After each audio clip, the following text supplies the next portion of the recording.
multiple answers for the question about the alien. The first, the question should be framed, in my opinion, what are the aliens? And in chapter 12 of my book on implants, my co-writer, Pat Gray, a nurse, said, we really need a good zinger for this chapter. And I said, okay, what do you want to do? And she said, well, something good about the aliens. I said, okay, do aliens have implants? What a great question. Wow, that's going to be great for the chapter. I said, okay. She's, do they? I said, sweetie, aliens are implants. These things are made, hatched, cloned, and manufactured for the purpose. Made, hatched, cloned, that's not all the same process, or manufactured, for the purpose of interaction with mankind to make you think they're aliens from other planets. Now, before some of our listeners get all bent out of shape, well, you said all aliens. I didn't say that. I said this 7 flavors we're looking at. It's like a car company. You go down to the Chevy company, and there's a Chevette down there for the folks who can't afford the good stuff, and there's a Corvette Stingray on the other end if you want to spend some bucks. So that's kind of neat. So you've got the little gray with the IQ of about 80 on one end, and you've got the Nordic and the other characters over that. Praying Mantis, about 7.5 foot tall. He's got an IQ a lot higher than that cosmic skinhead standing over there, I guarantee you. But the fact is, some of these beings are hatched, cloned, made, or manufactured. Some of them, the best way to describe them, they are in fact transgenics. A transgenic, a chimera, is at least two species put together. Made, manufactured, hatched. Again, you can call it anything you want. Some of these entities are biomechanical. Sometimes there'll be 3 or 4 aliens, and they'll move literally in synchronicity. It's like watching a movie, like 4 of them at a time. Like, weird, they're all moving the same way.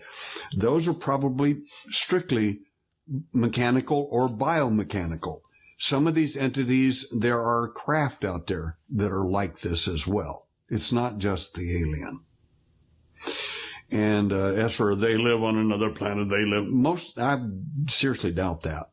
I have found no planet I think they live on.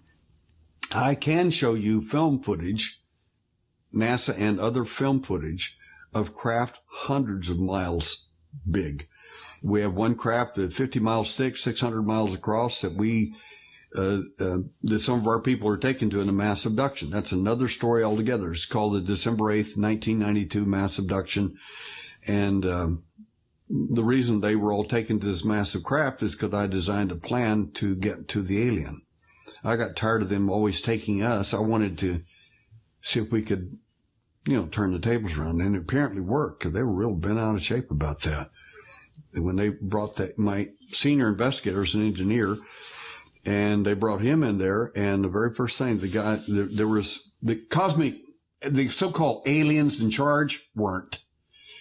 The 7 of them, all 7 flavors, are standing right there in front of the big guy sitting in the chair.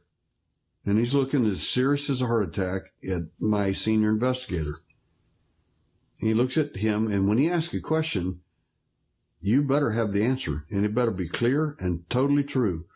And the Nordics and all the others, the Grays and all of them, are standing over there. They're shaking. This guy is big. He's from mid-level management. And there's 2 of them, one in one room and him in this room. And he's looking at Dale, and he says, why did he do this? And he said, your name came up, your picture, everything about you, and exactly what happened. He said, then I realized at that point why we had all been taken. You pulled this off. And I said, sure. He said, well, why didn't you tell me? I said, because you're an abductee, Dale. You would have told them everything. Yeah, I would have. I said, just like you did. I didn't want you to know anything because I didn't want them to know anything. If I want them to know everything, I'll tell an abductee. Because you'll squeal like a pig. You'll tell them everything. All I got to do is put you in a school of higher consciousness, or tell you you're special, you're unique, you're different than all of the others, you're whatever. Or they'll scare you half to death and make you think they're going to mutilate you. Whatever it takes to get you to squeal, you're going to do it. Or they'll bring the most beautiful woman in the world. Oh my God, she's so incredible. She's everything I ever wanted in a woman. Oh my gosh. And it'll be a cosmic skinhead mimicking a woman. It doesn't make any difference. Whatever it takes to get you to squeal, they're going to get it done. I said, I know them like I wrote the book on them. And eventually I will. Got another one just for that. Because there are other people out there that are not taken up by all this. They actually get pretty much what's kind of going on. They don't know how to go get all this stuff, but they at least want to know. And that's what my next book's going to be about, how for them to be able to do that. But the aliens, some of them are biological, some of them are strictly biological, some of them are this. But the important thing that most of our abductees who have a sense of understanding in their abduction, like one woman is taken, a lady named Maria. She's sitting there all stunned. Oh my God, this is incredible. And she's so impressed with him and everything. Then all of a sudden, she finally snaps out of that and reaches over with her palm and touches him on the chest, says, oh my God, he has no soul. You finally got that. You figured that out. I was delighted that she did, but I mean, how many 25, 30 years you've been abducted and you still never even suspected? You're exactly right. And the main thing, the guys on the big craft, the two primary guys were, I got to tell you this because your audience will love this. Dale says, I don't know why he did this. Well, the guy sitting in the big chair got mad. Oh, he was fuming. And everybody was shaking. They're like, I mean, this guy could end all of your careers. He could have you all step outside for a breath of fresh air if you like, and that'd be the end of all of you guys. I mean, he's got the authority to do all kinds of stuff.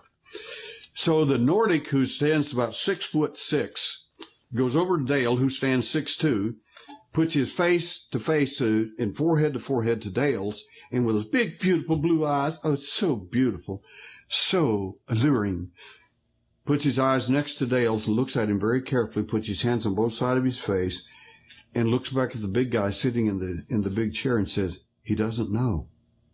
And with that, the guy cools down because he realizes he actually doesn't get it. So at this point, they realize I've hoodwinked them.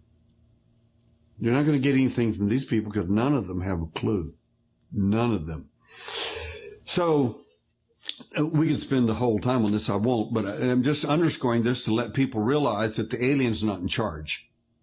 Oh, yes, but the reptile's in charge of this. There are gradations. And if an entity has a coat on or cloak or clothing of any kind, he's already really important. If he doesn't have any clothes on, he's not that big a deal. It's a sign of rank and forget the word respect. Respect doesn't exist among them. Fear. When they say things like, well, the alien came in the room, I was paralyzed, I couldn't move, I couldn't do anything. He's transferring his fear from himself to you. It's his fear, not yours. I never had a fear like that because it isn't your fear. It's his. The reason you can't even imagine one like that is because there never was one like that for you. It's his. He lives in a society like that. And if you don't understand that about the alien, you're going to miss the barn by 15 yards. It's not going to happen. The biggest problem we have is abductees, contactees, or researchers, or whomever you are, or a casual reader, is that you apply your standards of humanity, the highest good that you have, to them because they're far higher than us. In whose opinion? Kidnapping is still a crime where I come from.